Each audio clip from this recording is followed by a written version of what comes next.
September 18వ తేదీ సోమవారం వినాయక చవితి. ఈరోజు ఇంట్లో పొరపాటున కూడా ఈ కూరను అస్సలు వండకూడదు, అలాగే తినకూడదు. అలా చేస్తే మహాపాపం తగులుతుంది. కానీ ఈ ఒక్కటి తింటే మాత్రం అష్ట ఐశ్వర్యాలు, భోగభాగ్యాలు కలుగుతాయి.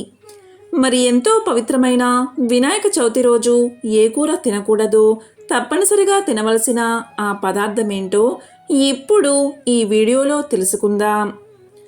భాద్రపద శుద్ధ చవితి నాడు హిందువులు వినాయక చవితి పండుగను భక్తి శ్రద్ధలతో జరుపుకుంటారు.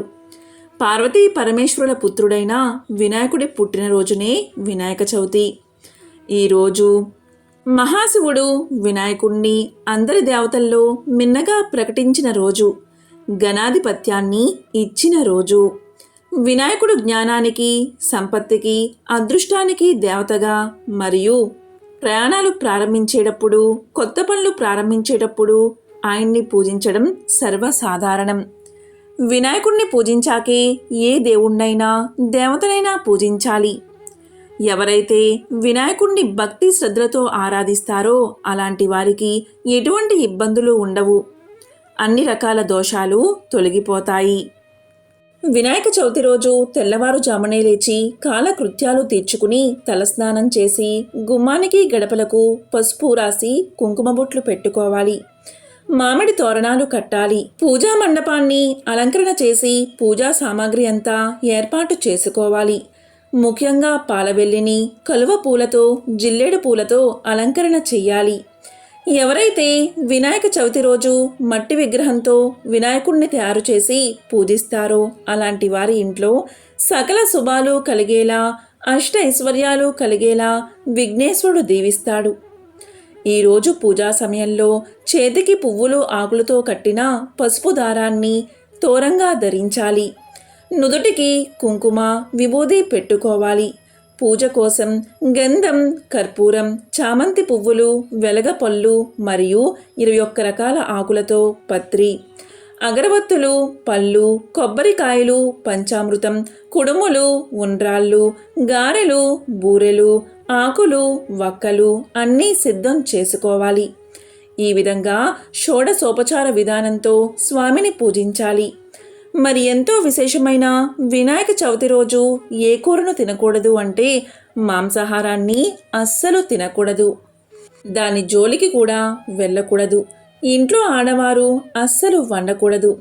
ఈరోజు సాత్విక ఆహారాన్ని మాత్రమే తీసుకోవాలి. అయితే ఈరోజు ఈ ఒక్క పదార్థం తింటే చాలు, స్వామి యొక్క సంపూర్ణ అనుగ్రహం మీకు కలుగుతుంది. అది ఏంటి అంటే స్వామికి ఎంతో ఇష్టమైన ఉండ్రాళ్లను. ఈరోజు ఉండ్రాళ్లను స్వామికి నివేదన చేసి పూజ పూర్తయిన తర్వాత ఆ ఉండ్రాళ్లను ప్రసాదంగా అందరూ తింటే చాలు, మహాపుణ్యం వస్తుంది. వినాయక చవితి రోజు తప్పకుండా వినాల్సిన ఒక విశేషమైన కథను ఇప్పుడు తెలుసుకుందాం. శివపార్వతులు ఏకాంతంగా ఉన్న సమయంలో పరశురాముడు కైలాసానికి చేరుకున్నాడు. పరశురాముణ్ణి లోపలికి వెళ్లేందుకు అనుమతించలేదు వినాయకుడు. వేలెడంత లేని పిల్లవాడు తనని అడ్డుకుంటాడా అన్న కోపంతో పరశురాముడు తన గొడ్డలిని గణేశుడి మీదకు ప్రయోగించాడు. ఆ గొడ్డలి ఎక్కడిదో కాదు, సాక్షాత్తు పరమశివుడే ఒకప్పుడు పరశురామునికి అనుగ్రహించిన ఆయుధమది. పరశురాముణ్ణి ఎదిరించేంత శక్తి వినాయకుడి వద్ద ఉన్న తన తండ్రి అనుగ్రహించిన ఆయుధం కావడంతో గణేశుడు వినమ్రంగా దానికి నమస్కారం చేశాడట. అప్పుడు ఆ ఆయుధం దాటికి అతని దంతం విరిగిపోయింది. అలా గణేశుడు ఏకదంతుడయ్యాడు. వినాయకుడికి ఏకదంతుడు అనే పేరు రావడానికి మరో కథ కూడా ఉంది. వ్యాసుడు తాను భారతాన్ని రాయాలి అనుకున్నప్పుడు తను చెప్పే వేగాన్ని అందుకునే రాతగాడు అతనికి ఎవరూ కనిపించలేదట. చివరికి విఘ్నాధిపతి అయిన వినాయకుణ్ణి తన ఇబ్బందిని తొలగించమని ప్రార్థించాడట వ్యాసుడు. మీరు భారతాన్ని చెబుతుంటే దానిని అక్షరబద్ధం చేయడానికి నేను సిద్ధమే, కానీ మీరు ఎక్కడా ఆగకుండా చెబుతూనే ఉండాలి అన్న షరతుని విధించాడట గణేశుడు. ఆయన అలాంటి షరతుని విధించడంలో ఒక ధర్మ సూక్ష్మం లేకపోలేదు. మనకి తెలిసిన విషయాన్ని నిష్పక్షపాతంగా చెప్పేటప్పుడు వీలైనంత త్వరగా చెప్పగలం. అలా కాకుండా జరిగిన దానికి మన వివరణలు, విశ్లేషణలు కూడా జోడించి చెప్పాలి అనుకుంటే నిదానంగా ఆలోచిస్తూ చెబుతాము.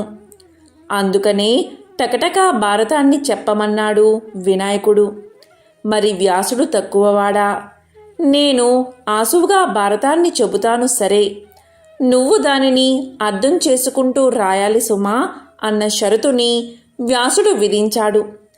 ఎందుకు అంటే అర్థం చేసుకుంటూ రాస్తే తప్పులు దొర్లవు.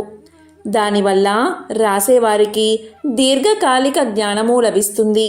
అలా వ్యాసుడి వేగానికి తగినట్లుగా భారతాన్ని రాసేందుకు గణేశుడు తన దంతాన్ని విరిచాడని చెబుతారు. ఈ విధంగా వినాయకుడికి ఏకదంతుడు అనే పేరు కూడా వచ్చిందని పురాణాలు తెలియచేస్తున్నాయి. ఒకసారి అలకాపురిలో నివాసమున్న కుబేరునికి తన దగ్గర ఉన్న సంపదనంతా ప్రదర్శించాలి అన్న ఆశ పుట్టింది.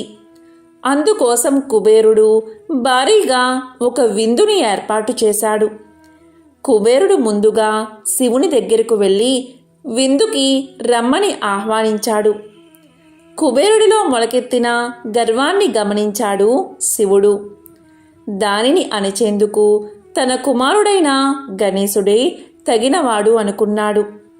అప్పుడు శివుడు కుబేరుడితో ఇలా పలికాడు: కుబేరా, నువ్వు ఏర్పాటు చేసే విందుకు నేను రాలేను. కానీ నా తరపున నా పుత్రుడైన వినాయకుణ్ణి పంపిస్తాను అని తెలియచేశాడు. అనుకున్న రోజు రానే వచ్చింది. అలకాపురికి చేరుకున్న వినాయకుణ్ణి తన రాజమందిరాలన్నీ తిప్పుతూ గొప్పలు పోసాగాడు కుబేరుడు. కుబేరులో కలిగిన మదాన్ని గమనించాడు గణేశుడు. అప్పుడు గణేశుడు తిరిగి నాకు ఆకలి వేస్తుంది, ఆ విందు భోజనమేదో త్వరగా వడ్డిస్తే నేను బయలుదేరతాను అని కుబేరుడితో అన్నాడు. దానికి కుబేరుడు ఓస్ అంతే కదా అని వినాయకుడికి షడ్రసోపేతమైన ఆహారాన్ని వడ్డించవలసిందిగా అనుచరులు ఆదేశించాడు. కానీ ఎంత ఆహారాన్ని వడ్డించినా వినాయకుడి ఆకలి తీరడమే లేదాయే. చివరికి ఆ రోజు విందు కోసమని వడ్డించిన ఆహారమంతా తరిగిపోయింది. అలకాపురిలో ఆహార పదార్థమన్నదే మిగల్లేదు. ఇక వినాయకుడు పల్లాలని, పండ్ల చెట్టల్ని కూడా తినేయసాగాడు. ఇలాగే కొనసాగితే కుబేరుడి రాజ్యంలో ఇటుకరాయి కూడా మిగిలేటట్లు కనిపించలేదు. ఇక ఏం చెయ్యాలో దిక్కుతోచని పరిస్థితిలో కుబేరుడు పరిగెత్తుకుంటూ శివుని పాదాల చెంతకు చేరుకుని శరణు వేడాడు. తన గర్వాన్ని క్షమించమంటూ వేడుకున్నాడు. అప్పుడు శివుడు గుప్పెడు మెతుకులను కుబేరుడి చేతిలో ఉంచి వాటిని గణేశుడికి ఇవ్వమని, అతని ఆకలి తప్పకుండా తీరుతుందని సెలవిచ్చాడు. నిజంగానే ఆ గుప్పెడు మెతుకులతోనే గణేశుడి ఉదరాగ్ని చల్లారింది. కుబేరుని గర్వము అణిగింది. ఇది వినాయకుడి గురించి కొన్ని విశేషమైన కథలు. పాపభీతి, నీతితో కూడిన ఇలాంటి ధార్మికమైన కథలు మన సాహిత్యంలో అణువణునా ఉన్నాయి. తెలుసుకున్న వారికి తెలుసుకున్నంత. కాబట్టి వినాయక చవితి రోజు ఉండ్రాళ్లను తిని స్వామి యొక్క సంపూర్ణ అనుగ్రహాన్ని పొందండి. ఓం గం గణపతయే నమః.